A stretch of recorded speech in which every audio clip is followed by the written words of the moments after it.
Hello दोस्त, मैं हूं संतन कुमार और मैं आज आप लोगों के लिए लाया हूं ITI इलेक्ट्रीशियन ट्रेड का प्रीवियस ईयर क्वेश्चन है, जिसको आप ध्यान से सुनने और समझने का प्रयास करेंगे और एक ही बार में याद करने का प्रयास करेंगे। देखिए, तो आपका पहला क्वेश्चन आ चुका है, प्लास्टिक कचरा बिन के लिए कलर कोड क्या होता है। अर्थात प्लास्टिक कचरा बिन के लिए कलर कोड क्या होता है। तो इसका करेक्ट आंसर होगा डी, जो कि दिया हुआ है पीला। पीला रंग होता है प्लास्टिक कचरा के लिए कलर कोड होता है। क्वेश्चन है, आग लगने के लिए 3 कारक क्या है। अर्थात आग कहीं लगता है तो उसके लिए 3 आवश्यक कारक क्या क्या होना चाहिए। ईंधन होना चाहिए, उसमें होना चाहिए, ऑक्सीजन होना चाहिए। Option number A is correct answer. आगे चलते हैं, कार्यस्थल पर दुर्घटना से बचने का पहला कदम क्या है। कार्यस्थल पर अगर दुर्घटना घट जाता है तो वहाँ पर बचने का पहला कदम क्या है। तो ऑप्शन नंबर सी इसका करेक्ट आंसर होगा, जिसका दिया हुआ है सुरक्षा सावधानियों का पालन करके। अर्थात जो सुरक्षा के लिए सावधानियां बरतनी है उसको आपको पालन करना होगा, जो कि ऑप्शन नंबर सी में दिया हुआ। आगे चौथा नंबर क्वेश्चन है, कुंजी मार्ग के कोनों पर पदार्थों को हटाने के लिए किस छेनी का प्रयोग किया जाता है। जब कुंजी मार्ग के कोनों पर कोई पदार्थ अपशिष्ट निकले हुए होते हैं, अर्थात कोई भी लोहे पदार्थ अगर निकले हुए होते हैं तो उनको छाट करके अलग करना होता है। तो वो जो कुंजी मार्ग के कोनों पर पदार्थ को निकालने के लिए किस छेनी का यूज किया जाता है। छेनी बहुत प्रकार के होते हैं, जैसे कि फ्लैट छेनी, डायमंड छेनी, क्रॉस कट छेनी, हाफ राउंड नोच छेनी। जो कि इसमें आप हमेशा याद रखेंगे कि कुंजी के मार्गों पर कोनों पर पदार्थों को हटाने के लिए हमेशा डायमंड पॉइंट छेनी का उपयोग किया जाता है, जो कि ऑप्शन नंबर बी में दिया हुआ है। आगे चलते हैं, यहाँ पे एक फिगर दिया हुआ है जिसको आप ध्यान से देखेंगे, जिसको बोलते हैं वी ब्लॉक। तो ये बोल रहा है कि वी ब्लॉक की पहचान करें, इसमें क्या कुछ होता है। तो इसका ऑप्शन नंबर सी राइट होगा, जो कि दिया हुआ है double level single gross. Double level single gross. इसके बाद 6 नंबर क्वेश्चन है, किस प्रकार के हथौड़े का उपयोग रिपेयरिंग उद्देश्य के लिए किया जाता है। किस पदार्थ के हथौड़े का उपयोग रिपेयरिंग उद्देश्य के लिए किया जाता है। अर्थात जब किसी भी युक्ति को रिपेयर करना होता है तो किस प्रकार के हथौड़े का उपयोग किया जाता है। Sledge hammer, ball peen hammer, cross peen hammer, straight peen hammer. तो इसका करेक्ट आंसर हो जाएगा बी, जो कि दिया हुआ है बॉल पिन हैमर। उसी प्रकार 7 नंबर क्वेश्चन में आते हैं। देखिए, यहाँ पे लिखा हुआ वर्नियर वेवर प्रोटेक्टर में स्ट्रोक का एक अभिन्न हिस्सा होता है। कुछ ऐसे क्वेश्चन दिए हैं जिनके बारे में खुद मेरे को नहीं पता, फिर भी मैं पढ़ रहा हूँ, उसको सुनिए और समझिए, हो सकता है शायद आपको पता चल जाए। वर्नियर वेवर प्रोटेक्टर में स्टॉक का एक अभिन्न हिस्सा कौन सा है। तो इसका करेक्ट आंसर हो जाएगा बी, जिसका दिया हुआ है डायल। उसी प्रकार 8 नंबर क्वेश्चन देखिए, कॉम्बिनेशन सेट के लिए भाग का उपयोग 90 डिग्री और 45 डिग्री के कोण को चिन्हित और जांचने के लिए किया जाता है। हाँ, तो क्वेश्चन नंबर 8 का आपका हो जाएगा करेक्ट आंसर सी, जिसका दिया है स्क्वायर हेड। अब क्वेश्चन नंबर 9 में आते हैं। देखिए, यहाँ पे लिखा हुआ है, फाइलों के दांतों के बीच फंसी धातु का चिप्स को हटाने की विधि क्या होता है। जब कोई फाइल्सों में दांतों के बीच कोई धातु फंस जाता है तो उस चिप्स को हटाने के लिए कौन सा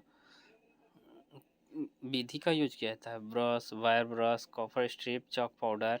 तो इसका करेक्ट आंसर हो जाएगा आपका सी, जो कि दिया हुआ है कॉपर स्ट्रिप।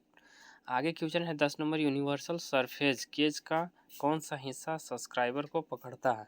अर्थात जब कोई भी यूनिवर्सल सरफेस गेज का कौन सा हिस्सा सब्सक्राइबर को पकड़ता है। तो इसमें ऑप्शन दिया हुआ है snag, cover pin, rocket arm, final adjustment पेंच। तो इसका करेक्ट आंसर हो जाएगा ए, जिसको स्नग लिखा हुआ है, स्नग।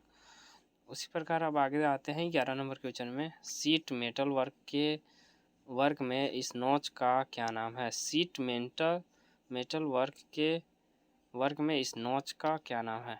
तो इसका करेक्ट आंसर हो जाएगा सी, जो कि स्क्वायर नॉच दिया हुआ। अब देखिए, मैं आपको ऑप्शन नहीं पढ़ूंगा क्योंकि टाइम ज़्यादा हो जाएगा, इसलिए मैं थोड़ा और स्पीड बढ़ाता हूँ। टोटल 80 क्वेश्चन हैं।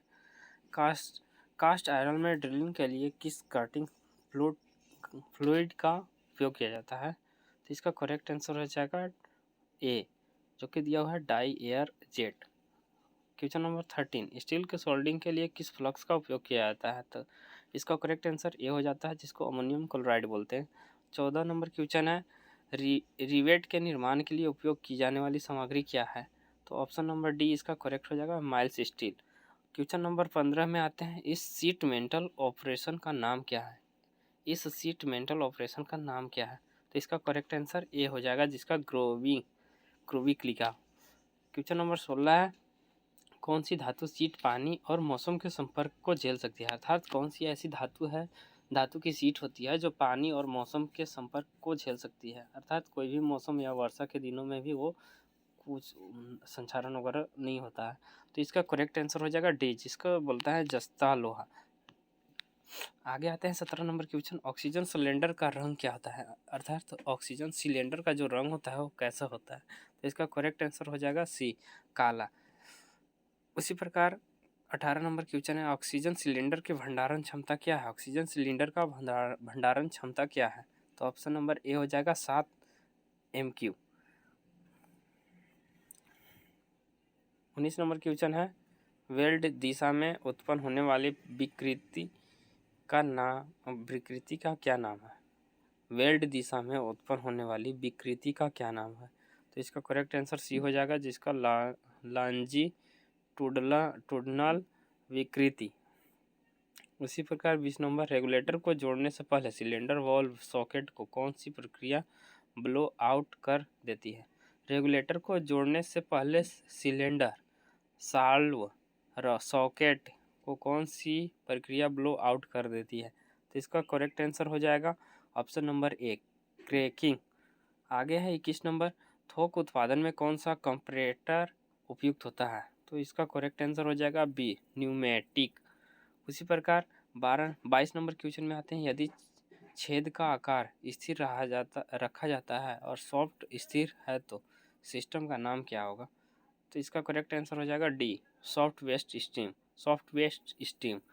Question number 23, dial test reading किस हिस्से से प्राप्त करते हैं? तो इसका करेक्ट आंसर हो जाएगा सी, जो कि सूचक। क्वेश्चन नंबर 24, उपलब्ध BIS प्रणाली में आधारभूत खाली स्थान की संख्या क्या होती है? तो अर्थात BIS प्रणाली में आधारभूत की संख्या कितनी होती है? तो ऑप्शन नंबर ए करेक्ट हो जाएगा 25, अर्थात BIS प्रणाली में आधारभूत 25 की संख्या होती है। क्वेश्चन नंबर 25, खरोंचते अर्थात स्क्रैपिंग के समय आप उभरते हुए स्थान को कैसे पहचानेंगे? तो ऑप्शन नंबर ए हो जाएगा करेक्ट, जिसको लिखा पर्शियन ब्लू। क्वेश्चन नंबर 26 में आते हैं, भागों के अंतर चूड़ियों को नापने के लिए कौन से गैज का उपयोग किया जाता है? इसका करेक्ट आंसर सी हो जाएगा, thread plug gauge. Question number 27, इस रीमर के प्रकार का नाम बताइए? तो इसका करेक्ट आंसर हो जाएगा A, hand reamer. Question number 28, threading के लिए ड्रिल पर किए गए छेद के अंदर चैम्फरिंग के लिए आकांक्षिक कोण क्या होता है? करेक्ट आंसर हो जाएगा डी, जो कि 120 डिग्री होता है। आंतरिक मैट्रिक्स मोड्स टेपर्ड होल्ड्स को रिमिंग करने के लिए किस रीमर का उपयोग किया जाता है? तो इसका करेक्ट आंसर हो जाएगा ऑप्शन नंबर डी, समांतर सैक के साथ सॉकेट रीमर। क्वेश्चन नंबर 30, चूड़ी के दोनों सतहों को जोड़ने वाली शीर्ष सतह को कहते हैं? चूड़ी के दोनों सतहों से जुड़ने वाली शीर्ष सतह को कहते हैं, क्या कहते हैं भाई? तो कहते हैं उसको बी, ऑप्शन नंबर बी, जो कि दिया हुआ है crest. Question number 31, telescope gauge में एक्स के रूप में चिन्हित भाग का नाम क्या है? टेलीस्कोप गेज में एक्स के रूप में चिन्हित भाग का नाम क्या है? तो उसका करेक्ट आंसर हो गया option number C, plunger lock. उसी प्रकार क्वेश्चन नंबर 32 है, ग्राइंड ऑपरेशन में प्रयुक्त उपकरण क्या है? ग्राइंड ऑपरेशन में उपयुक्त उपकरण क्या है? तो इसका करेक्ट आंसर हो जाएगा option number C, diamond dresser. X चिन्हित भाग का क्या नाम है? तो इसका करेक्ट आंसर सी हो गया, फीड सॉफ्ट।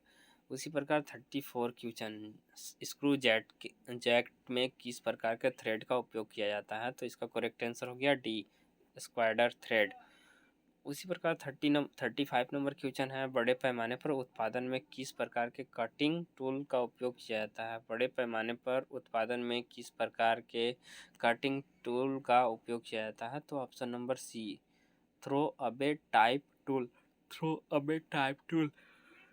क्वेश्चन नंबर 36, इस ऑपरेशन का क्या नाम है? तो इसका correct answer D, undercut shoulder. उसी प्रकार 37 नंबर क्वेश्चन है, क्रेस्ट से रूट तक की ऊर्ध्वाधर दूरी कौन सी है? इसका correct answer option number D, गहराई। 38 नंबर क्वेश्चन है, व्यवहार में ऑपरेशन के कौशल को रिकॉर्ड करने के लिए किस चार्ट का उपयोग किया जाता है? तो इसका करेक्ट आंसर हो गया डी, प्रदर्शन चार्ट। क्वेश्चन नंबर 39 है, जो कि लिखा हुआ है, असेंबली तकनीकी में दिखाए गए भाग के प्रकार का नाम बताएं। तो इसका करेक्ट आंसर हो जाएगा C, option number C, copper pin.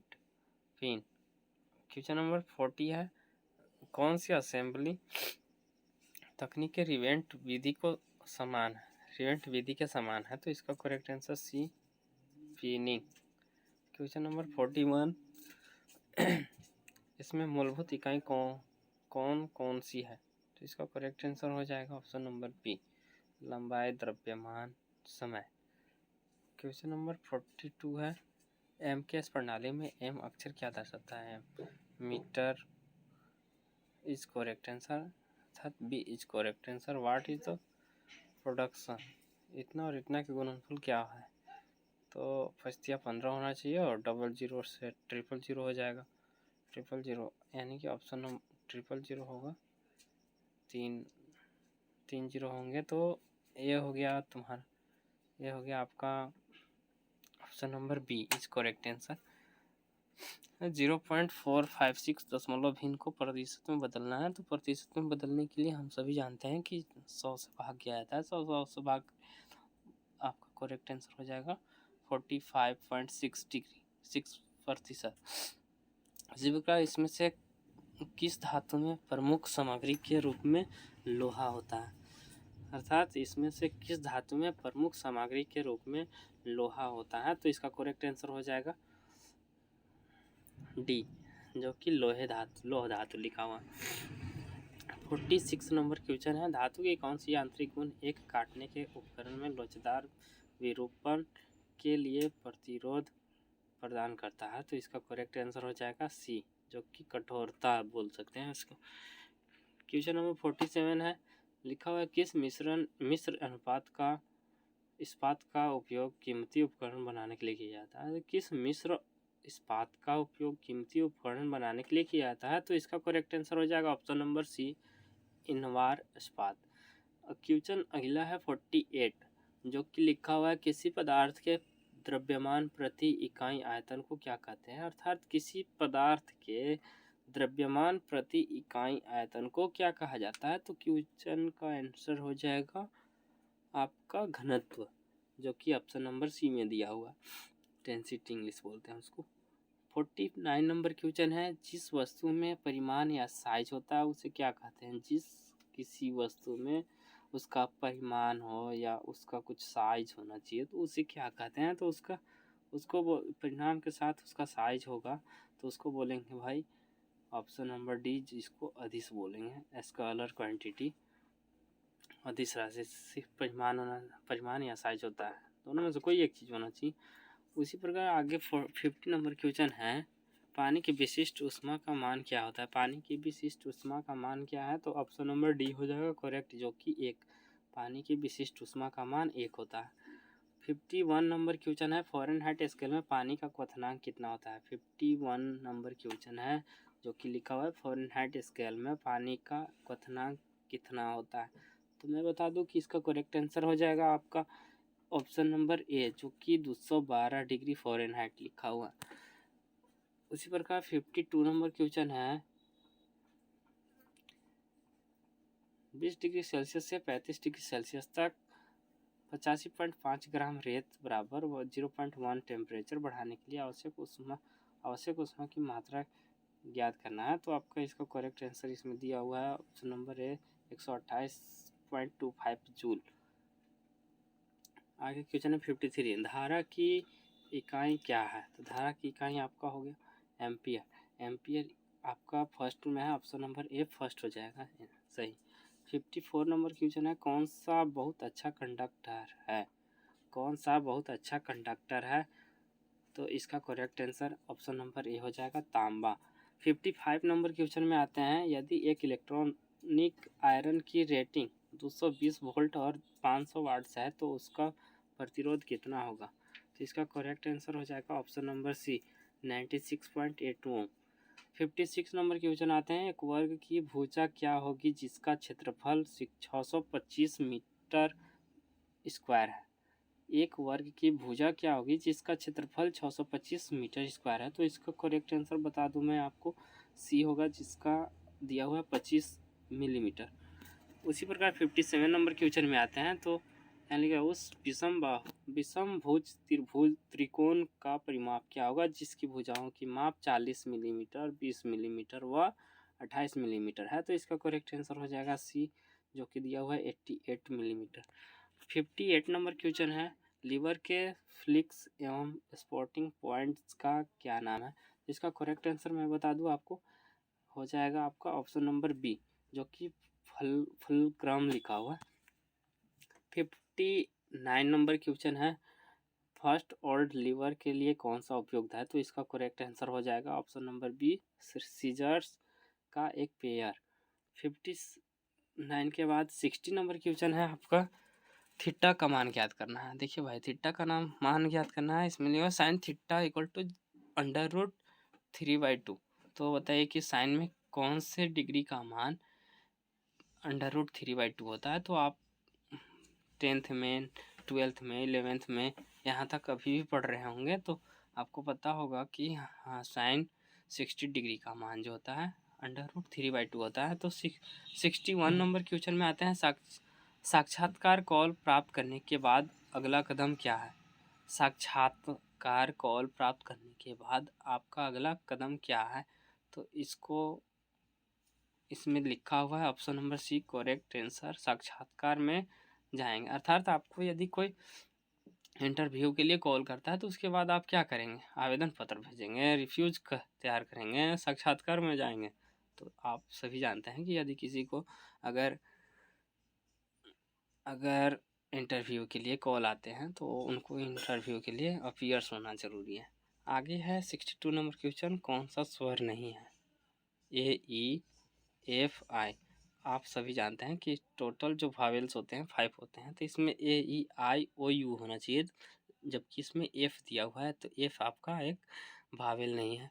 तो आगे 63 नंबर क्वेश्चन में देखिए, खाली स्थान है वह शब्द जो किसी दूसरे शब्द के समान होता है लेकिन अर्थ में भिन्न होता है, जिसे क्या कहते हैं? तो उसको होमोफोन बोलते हैं, होमोग्राफ बोलते हैं, डिम्फेथोंग बोलते हैं, शब्दांश बोलते हैं। तो इसको होमोफोन बोलते हैं। 64 नंबर क्वेश्चन है, इंटरनेट पर की गई एक अवैध गतिविधि को खालिस्तान कहा जाता है। तो अवैध गतिविधि को क्या बोलते हैं? साइबर क्राइसिस, जिसको अपराधी बोल सकते हैं। साइबर क्राइसिस का काम है हैक करना, किसी भी सिस्टम को हैक कर लेता है वो सब। 65 नंबर क्वेश्चन है, छोटी दूरी के लिए किस नेटवर्क प्रकार का प्रयोग किया जाना चाहिए? तो इसका करेक्ट आंसर हो जाएगा option number A, LAN, LAN, LAN. 66 नंबर क्वेश्चन है, किस ओरिएंटेशन में टेक्स्ट लंबाई प्रिंट होता है? तो इसका correct answer option number C हो गया, पोर्ट्रेट। क्वेश्चन नंबर 67 नंबर है, खालिस्तान वैन का विस्तार है, अर्थात वैन का आपका इसमें फुल फॉर्म पूछा, what is the full form of वैन? तो इसका करेक्ट आंसर हो जाएगा C, wide area network, wide area network. उसके बाद 68 नंबर क्वेश्चन है, किसी विशेष कार्य के लिए समर्पण को खालिस्तान कहते हैं? तो उसको बोलते हैं बी, कमिटमेंट। किसी विशेष कार्य के लिए समर्पण जो होता है उसको कमिटमेंट कहते हैं। हम जैसे बोल इस काम को हम समर्पण करेंगे तो इसको कमिटमेंट बोल सकते हैं, उस काम के लिए मेरा एक कमिटमेंट है। आगे है 69 नंबर क्वेश्चन, लक्ष्यों को खालिस्तान के रूप में वर्गीकृत किया गया है। लक्ष्यों को कितने वर्गों में डिवाइड किया गया है? तो लक्ष्यों को अल्पकालीन और दीर्घकालीन, कुछ लोग अपने लक्ष्य का निर्धारण अल्पकाल में करते हैं, कुछ दीर्घकाल में करते हैं। अब 70 नंबर क्वेश्चन है, किसको पुअर कम्युनिकेशन माना जाता है। पुअर कम्युनिकेशन अर्थात खराब संचार माध्यम बोला जाता है। कम्युनिकेशन का मतलब संचार माध्यम होता है। तो इसका करेक्ट आंसर ये दिया हुआ है, संदेश अस्पष्ट होना, संदेश अस्पष्ट होना पुअर कम्युनिकेशन है। 71 नंबर क्वेश्चन है, कच्चे माल की खरीद, मजदूरी और वेतन, किराए, बिजली आदि के भुगतान में निवेश किया गया पैसा आता है। तो इसका करेक्ट आंसर ऑप्शन नंबर ए कार्यशील पूंजी। देखिए दो तरह के पूंजी होते हैं, कार्यशील पूंजी होते हैं और एक अल्पकालीन पूंजी होते हैं, दीर्घकालीन पूंजी होते हैं। 72 नंबर क्वेश्चन में आते हैं। हाँ, तो मैंने आप सभी को अभी बता रहा था कि कार्यशील पूंजी जो होते हैं, पूंजी दो प्रकार के होते हैं, एक आधारभूत पूंजी होते हैं, कार्यशील पूंजी। आधारभूत पूंजी वे पूंजी होते हैं जिसमें एक बार इन्वेस्ट करने के बाद वो लंबे समय तक टिके हुए होते हैं। कार्यशील पूंजी वे पूंजी होते हैं जिसमें पैसा लगाने के बाद वो खत्म हो जाते हैं और फिर उसको फिर से मंगाना पड़ता है। जैसे कि कोई भी फैक्ट्री अगर आप बैठाते हैं तो उसमें कार्यशील पूंजी और आधारभूत पूंजी दोनों का उपयोग किया जाता है। आधारभूत पूंजी में हो गया बड़े बड़े मशीन आते हैं जो जिनमें एक बार इन्वेस्ट करने के बाद वो लंबे समय तक टिके हुए रहते हैं। और कार्यशील पूंजी में वे हो गया मजदूरी हो गया या फिर कच्चा माल हो गया, ये सब आते आने जाने वाला चीज़ है, तो उसको कार्यशील पूंजी बोलेंगे। देखिए 72 नंबर क्वेश्चन है, विदेशी बाजारों तक पहुंच पहुंच प्राप्त करने और संगठनों के हित को जल्दी बढ़ावा देने के लिए किस दृष्टिकोण का उपयोग किया जाता है। तो इसका करेक्ट आंसर हो जाएगा ऑप्शन नंबर सी, जिसका संयुक्त उद्यम लिखा उद्यम। 73 नंबर क्वेश्चन है, एटीएम का विस्तार क्या होगा। ऑटोमेटिक टेलर मशीन सबको जानते हैं, तो इसका करेक्ट आंसर बी हो जाएगा। उसी प्रकार 74 नंबर के केवाईसी मापदंड को पूरा करने के लिए इनमें से कौन सा दस्तावेज स्वीकृत नहीं है। तो इसका करेक्ट आंसर हो जाएगा आय प्रमाण पत्र, इनकम सर्टिफिकेट आपका इसमें मायने नहीं रखता। 75 नंबर, किस डेसिबल पर ध्वनि खतरनाक ध्वनि प्रदूषण बन जाता है। कितना डेसिबल मतलब साउंड का रेंज कितना रहेगा कि आपका खतरनाक साबित होने लगता है, वो प्रदूषण होने लगता है, साउंड साउंड साउंड साउंड को पोल्यूशन करने लगता है। तो इसका रेंज होता है 80 से ऊपर, 80 डेसिबल से ऊपर हुआ तो आपका ये साउंड पोल्यूशन होने लगता है। तो इसका करेक्ट आंसर बी हो जाएगा। 26 नंबर क्वेश्चन है, कंपन और विकिरण के अंतर्गत आता है। तो क्या आता है भाई, ऑप्शन नंबर बी होगा करेक्ट आंसर, शारीरिक जोखिम। कंपन और विकिरण के अंतर्गत आता है शारीरिक जोखिम। 77 नंबर क्वेश्चन है, फैक्ट्री एक्ट के तहत साप्ताहिक रूप से काम करने वाले कर्मचारी को खाली स्थान से अधिक नहीं होने चाहिए। तो सब यहाँ बोला है फैक्ट्री एक्ट के तहत साप्ताहिक रूप से काम करने वाले कर्मचारी से अधिक नहीं होने चाहिए। कितना घंटा काम कराना है एक सप्ताह में, तो वो आपका करेक्ट आंसर हो गया 48। हाँ, आप 48 घंटा से ज़्यादा नहीं कर सकते हैं फैक्ट्री में एक सप्ताह में। 78 नंबर क्वेश्चन है, निम्नलिखित में कौन से एक वायु प्रदूषक है। तो इसका वायु प्रदूषक का नाम पूछ रहा है, तो कार्बन मोनोऑक्साइड। कार्बन मोनोऑक्साइड हमारे वायु प्रदूषक के लिए कारक है। 79 नंबर क्वेश्चन है, लोकप्रिय गुणता उपकरणों की कुल संख्या क्या है। तो इसका करेक्ट आंसर हो जाएगा ऑप्शन नंबर सी, जो कि 7 दिया हुआ है। क्वेश्चन नंबर 80 है, कौन सा फार्मूला सही है। तो इसमें फार्मूला का चयन करना है और कौन सा फार्मूला सही होगा तो इसको बताना है आपको।